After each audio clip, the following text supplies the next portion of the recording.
Beneath our feet in the basement of the building in which we're sitting, there are approximately 4.5 million maps. They're stored and preserved in a subterranean network of stacks, safe from fire, flood, and thieves, online and offline. Sheet maps, atlases, globes, maritime charts, town views. From the 11th century Tiberius world map to the latest digital mapping of our towns and cities, the British Library has them all. I'm Jerry Broughton, and welcome to What's Your Map, an Oculi Mundi exploration. In this series, we hear from those who live, love, and work with maps, making, preserving, interpreting, and being inspired by them.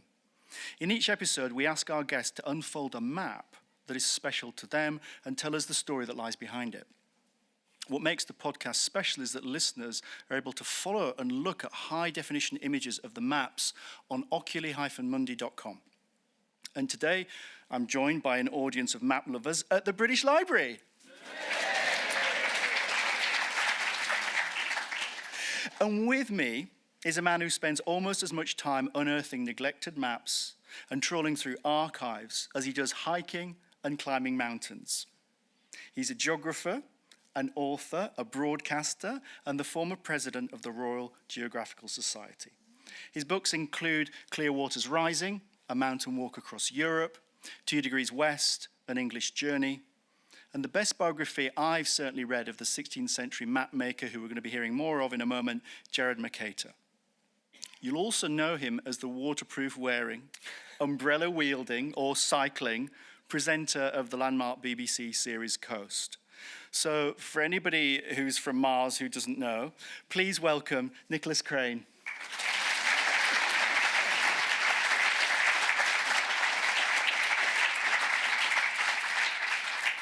Okay, Nick, I get to ask you, what is the map that you're going to show us today?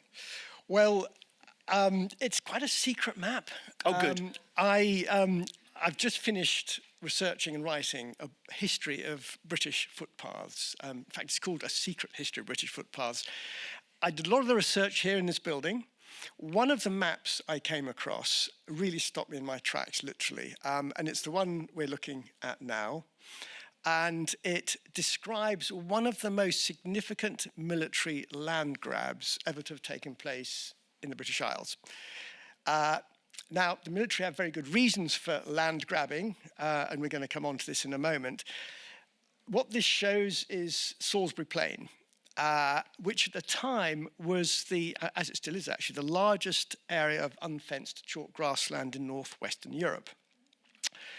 Now, the reason it mattered to the military is that they were looking for somewhere that they could conduct military manoeuvres, artillery, regiments of foot soldiers and cavalry. And of course, if you have a military land grab, it basically means turfing the public out.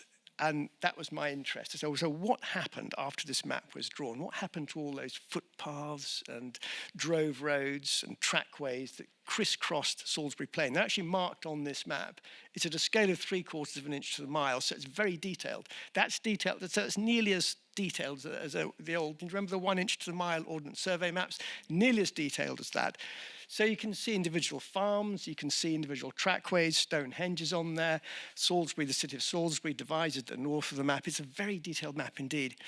But as an area of landscape, we lost it largely, which I think is what we're going to be talking about. Let's look a bit more closely at the map, and tell me first, I guess, who made the map. So tell me about James Wyld, because I know a bit about Wyld, but Wyld is quite a wild character, but you've found out more about Wyld. Yeah, James Wyld of Charing Cross was a bit of an operator. You know, when you're writing books, your heart just leaps with joy when you come across an eccentric operator. James Wyld was phenomenally successful as a map maker. One of his specialities was making maps, making money out of maps of places that didn't yet exist, you know, which is kind of a wonderful achievement. So he would anticipate a saleable map draw it and then hope that the market would develop. So, for example, he would publish maps of new railway lines before the railway line had been built. The comic magazine Punch, during his lifetime, ran a cartoon showing a James Wyld map hanging at the North Pole. Now, this is before anybody had been to the North Pole, which gives you an idea of how he was treated. His output was phenomenal. I mean, he must have been up day and night making maps, and they covered everything. He had a particular interest in military hotspots, so he did maps of Crimea, he did threatened parts of America, and so this particular map is very much the kind of thing he was specialising in. So what's going on at that moment? So this is 1872. I mean, is he jumping on that point around what's going on militarily and what's going on in Salisbury Plain? Why is he so interested in mapping this area? Yeah, so 1872 is a kind of turning point in British history. So for centuries, France has been the big enemy. But very abruptly, there's a unified German empire being created just before this map was drawn. And the German army march into Paris. A few years before Wyld drew this map, Palmerston completed his chain of 72 formidable forts in southern Britain. And some of you may have heard of the fictional story, The Battle of Dorking. The story was published the year before Wyld drew this map. Has anyone read Robert Harris's book, Fatherland? So the Battle of Dorking was a very similar kind of thing. It's a story written anonymously about an unnamed foreign power storming the beaches of Worthing and Brighton and charging up towards London to take London. They're confronted by desperate rearguard actions on the North Downs around the Dorking Gap, where the main road goes between the coast and London. And there's a final showdown in this story between the Surrey volunteers and the invading army at Surbiton railway station. Now, believe it or not, just as Fatherland was a bestseller, the Battle of Dorking became a bestseller. And so you hadn't just got politicians getting anxious about this rising German superpower, but the public were completely freaking out. The Battle of Dorking was a deeply alarming story. It was a bestseller. And when it emerged, eventually the author was tracked down, and he was a serving general in the army called Chesney. So he got a massive ticking off from Gladstone in Parliament. But by then, in a sense, the damage had been done. The public were only too aware that Britain was under threat, really serious threat. So the urgency to train the army to fight a desperate rearguard action against invading forces became so great that effectively they took over Salisbury Plain, and a Manoeuvres Act was passed in 1872. Characteristically, James Wyld produced this map 2 days before the act was passed in Parliament, which is just, I thought, so how did he get the information? How did he? And is there a sense in which he thinks he's got a public, therefore, who are going to kind of gobble this up because it's picking on this moment of real national insecurity? Do you know, Jerry, if I was going to write a whole book about James Wyld, which of course would be deeply interesting, I'd probably find out. But I don't think this map was for public consumption. So what we're looking at here, if you look at the scrutinise, can you see the big pink line running around all the margins of the map? That is the area within which the Military Manoeuvres Act operated. So within that area, the army were allowed to do what they wanted. And these are the camps. Those are the camps. So there are 37 orange blobs. Each one of those, there we are, position of the camps, all numbered. But if you look at the copy of this map in the archives here in the BL, those colours are hand painted. So it's basically a monochrome black and white engraved map, but somebody has engraved over the top of it these critical forms. Here's part of the pink border of the training area. The training area is drawn very much like the British colonial powers used to demarcate overseas countries. It's quite random. So this particular bit here, Jerry's just highlighted, follows a Roman road. Up in the north of the area, it follows a railway line. Then there's another section that just goes as if they've just laid a ruler across the downs and just drawn a straight line. It makes absolutely no acknowledgement that the people living around the edges of Salisbury Plain might have a life, you know, that they had to go out to tend their animals in the fields or bring their flocks back down to the farm. So within this area, the army would pay compensation to any livestock killed or fences broken. There were very few fences, and right across the middle of the map, Wyld has written the entire area of Salisbury Plain is unfenced. Now, that was for military consumption. So I think the map did two things. It was a graphic representation of the Manoeuvres Act that passed through Parliament, because there was no map attached to the Act as far as I can make out. At the end of the Act, there's a paragraph called a schedule that describes in written language where this pink line should run, but there was no map with the Act. So I think what Wyld did was produce this map probably for the war gamers, for the generals who are going to take over the plain with their cavalry and artillery and infantry. And do we know what happened with those manoeuvres? Have we any accounts of, I mean, it must have been chaos. It was unbelievable. Fortunately, there's a simply fantastic record left by Private Collier, who came from Southampton. This is at a time when people didn't travel. So, you know, humble people like Collier, who worked for a baker in Southampton, he'd never been to Salisbury Plain. It was his first time. So for him, it was like a foreign land. He couldn't believe the beautiful white cottages with thatched roofs. And then, but the battles were huge. The current standing British army is about 70,000 personnel. They put 30,000 on the plain at one go. So half the current size of the British Army were out there. They divided the 30,000 to two armies of 15,000. There was an army defending Britain, the Northern Army. There was an army invading Britain, the Southern Army, and they all had a white band round their shakos to distinguish the two opposing forces. And they literally fought a pitched battle. So there's a lovely little pretty village now, some of you may know, East Codford, lovely little place. Collier left an account of basically the entire churchyard and surrounding cottages wreathed in cannon smoke and cavalry charging through the village. And of course, you know, people, you know, there were injuries, you know, and Collier, the troops weren't fed properly. There were huge problems with water supply. So you know, the Military Manoeuvres Act, as described by Wyld, just basically describes the area of the plain where the army were going to be allowed legally to play their games. What happened almost immediately after 1872, after these manoeuvres, they were so successful in the military terms that the army bought the plain bit by bit. So, you know, so the MOD, as you may know, now own an area of England, of Britain the size of Surrey. But this is where it all started.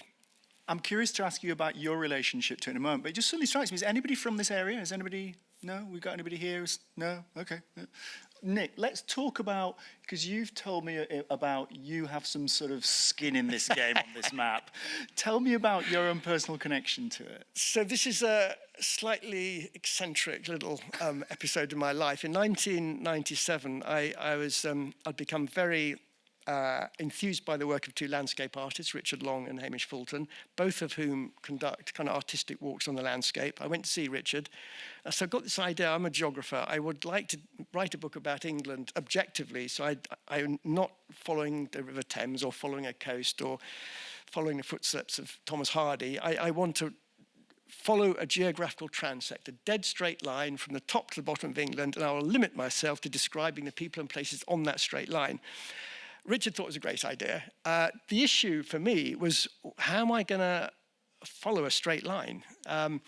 Well, as it happens, and I think we're going to come to it in a moment, Britain is mapped on something called a Mercator projection, which relies on lines of longitude to anchor itself to the 3D globe. And the central meridian of Britain runs right the way down the middle of England, and it is the only line of longitude that is mapped by the Ordnance Survey. So I followed 2 degrees west down the middle of England, and it runs right down the middle of this map. Now, for reasons that will become apparent in a moment, there are no lines of meridians, lines of longitude on Wyld's map, mainly because there were 37 different projections, actually no, over 50 different projections being used in Britain at the time. So different counties, everybody mapped their own county on a different projection so that the jigsaw wouldn't fit together. Half of Wyld's map is in Dorset and half of it is in Wiltshire, so there's no way he's going to marry the two up. So he hasn't got any lines of longitude on these.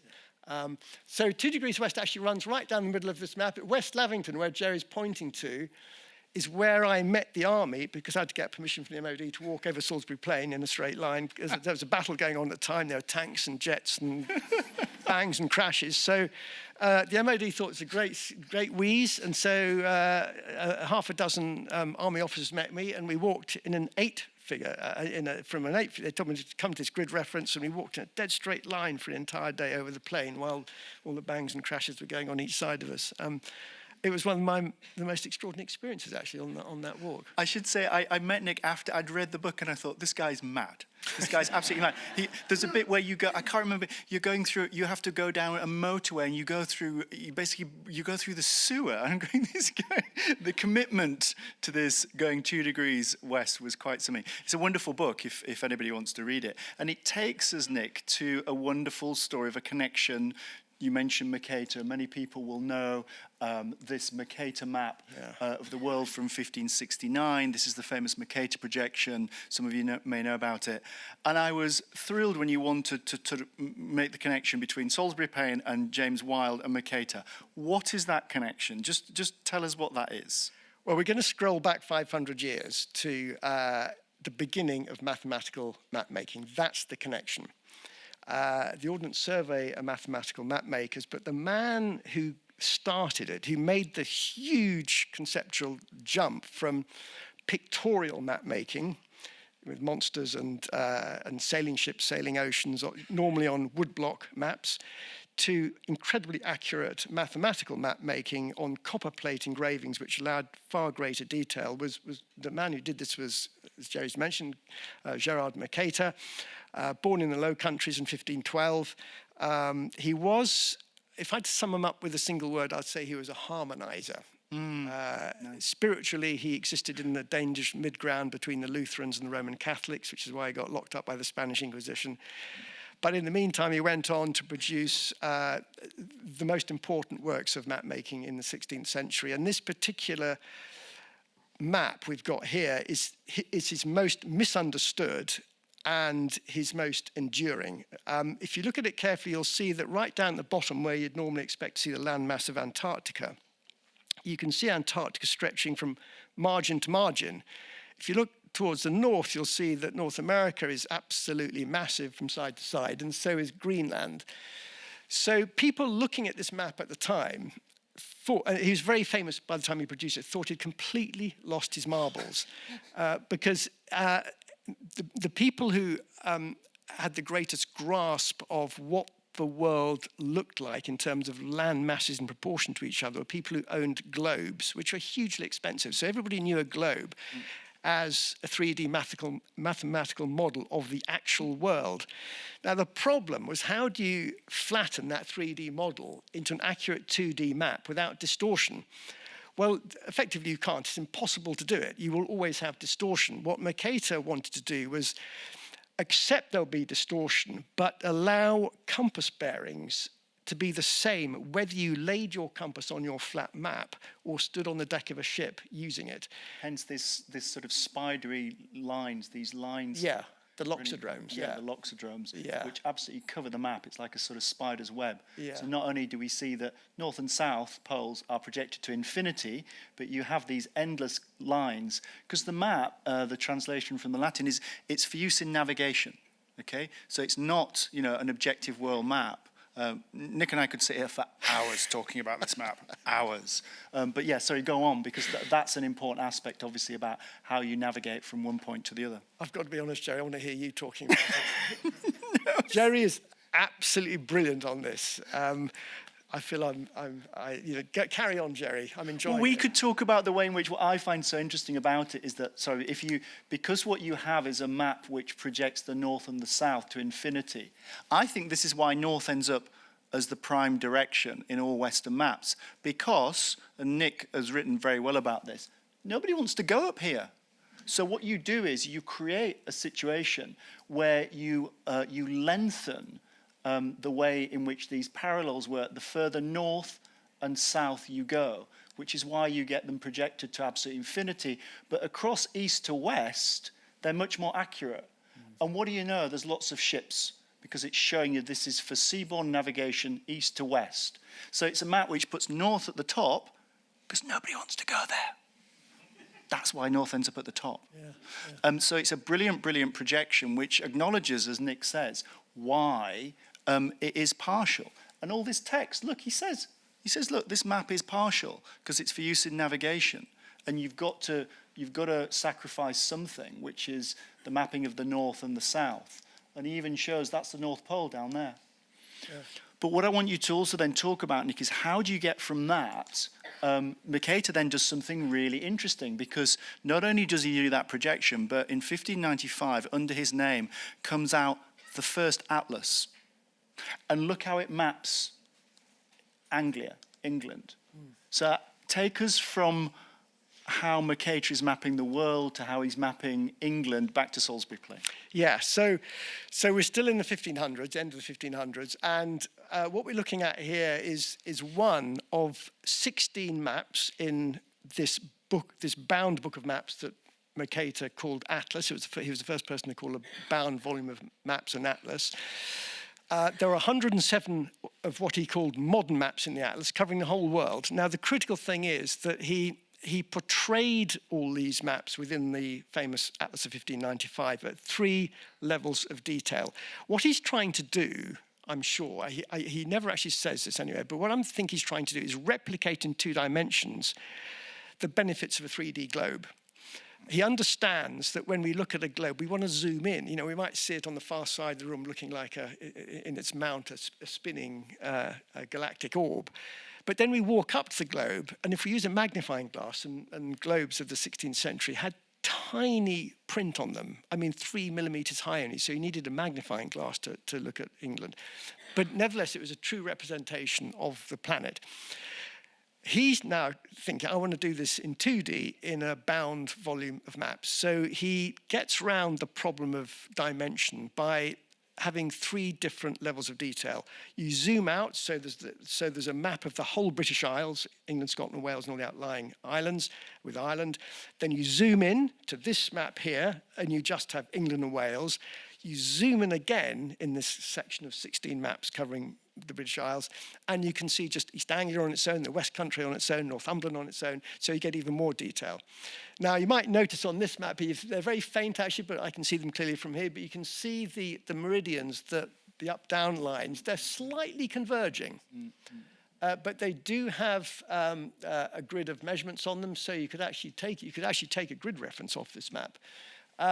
And this, if you like, was it's not a Mercator projection because you've got the meridians converging. It doesn't, as we've just discussed, if you use Mercator's projection, you kind of distort land area. This is a stepping stone to what we're now going to see, which is the Ordnance Survey 500 years later, using Mercator's projection to map Britain. So that's the connection between Mercator and modern British maps. And I love the fact that the gutter of the page here actually isn't far off 2 degrees west. It's not far off 2 degrees west. Completely by chance. Yeah, exactly. Completely by chance. You could have followed the gutter. Yeah. But anyway, let's go back to the Ordnance Survey. So this is what I think is wonderful. So to make that connection, that because you go from that map and that's how you end up with the OS. I think that's so wonderful that we're back on Salisbury Plain. Exactly. And although, yeah, I can just see it actually. So Jerry, if you put the pointer where the capital S of scan is, just above the S, in tiny is a number 2. Yeah. Can you see it in the black number 2? That says 2 degrees west. So the Ordnance Survey mapped Britain on Mercator's projection. They tweaked it. It's called the transverse Mercator projection. And when you do this for a land area, you have to choose what's called a central meridian. It's like a cartographic spine of a book. Now, they couldn't use Greenwich because it's too far east, which would have meant that the line of 0 degrees longitude will be lovely and accurate up through East Anglia, but everything, the further west you go, the more distorted the landmass will become. They needed to choose the line of longitude, the meridian that was most central to Britain. Well, 1 degree west runs down through the Isle of Wight, but 2 degrees west hangs like a plumb line from the Scottish border down the middle of Britain and out through the Isle of Purbeck in Dorset. So they chose 2 degrees west, and they drew a straight line down the middle, and then they anchored a grid of 1 kilometre squares to 2 degrees west. So when I was walking the length of England, I was able to do it only because 2 degrees west is the central meridian. And I just stayed within I allowed myself a 2,000 metre kind of invisible dog leash to avoid climbing over too many roofs. And oddly enough, so I did this in 1997 before the age of GPS. So I navigated the entire journey using a handheld compass and a 1 to 25,000 map. Now, for those of you who are keen on mountain walking, you'll know that just an old-fashioned compass and 1 to 25,000 map will allow you to navigate to within 10 meters on the ground. The maps are so accurate. They'll show you, for example, which side of a fence or a hedge a footpath goes. So, but I did have my adventures. There were obstacles. The Ordnance Survey is a military mapping agency, or started as a military mapping agency. We know James Wyld, the one we started with, was effectively a military map. I could only walk 2 degrees west with the help of the Minister of Defence, ironically, because in 3 places, 2 degrees west crosses MOD land. I had to walk across the middle of RAF Lynham, which is the biggest Hercules RAF station in Britain. So I was escorted early one morning by 2 RAF sergeants over the main runway. We had to kind of look right, look left, look right again while the planes took off. Which they thought was hilarious. And then I talked about crossing Salisbury Plain, being led by the army. And then when I got to Poole Harbour, which is a big tidal body of water, I had to go right over the middle of it. And I'd already sailed across a reservoir in the north using a sailing dinghy, but I hadn't got a boat with me to cross Poole Harbour, which is much bigger. So the Royal Marines turned out and ferried me across to the far side. So, yeah, a lot of adventures on that trip. And I love that, in a way, we end with this slide here, which shows actually the restrictions and the dangers that you were talking about, which takes us right back to James Wyld. There's a danger area, the Lark Hall artillery range. I mean, this takes us really back to what was going on in 1872 with you, crazy person, going down 2 degrees west. It's a fascinating image, the one that you've chosen, because it gives the whole story. We've got, as you see, the artillery range and the danger area. That's the legacy from James Wyld, because the MOD now own this land. But you also have the surviving public rights of way. Those red dashes, road users, public paths, the public footpath and so on. But you also have a really dense scattering of Bronze Age barrows, tumuli, Stonehenge as an earthwork crossing the top of the map. And there are field systems on the left. Those are probably Romano-British. When you walk over the plain, as I did with the army, it's a complete paradise. You wouldn't think that a live firing area would be so beautiful. But because the army took it over shortly after James Wyld drew his map, it's never been deep ploughed by farming. It's only ever been horse ploughed. So a horse plough doesn't go in very deep. It is now a naturalist paradise. I walked across it in August, on a summer's day in August with the army. There were clouds of butterflies. The wild grasses were thigh high. In contrary to belief, the army really look after it. All the archaeological sites have these kind of dragon's teeth around the outside of them so that tanks don't destroy them. And you're not continually walking over deep ruts left by army vehicles. I was astonished. I thought, well, actually, thank God they did take it over, because actually they preserved what is now the largest surviving area of natural chalk grassland in northwest Europe. Only you could take us from butterflies on Salisbury Plain right back to Mercator's projection in 1569. I just want us to thank Nick Crane for just a wonderful talk. That was absolutely brilliant. Nick, thank you so much. That's brilliant.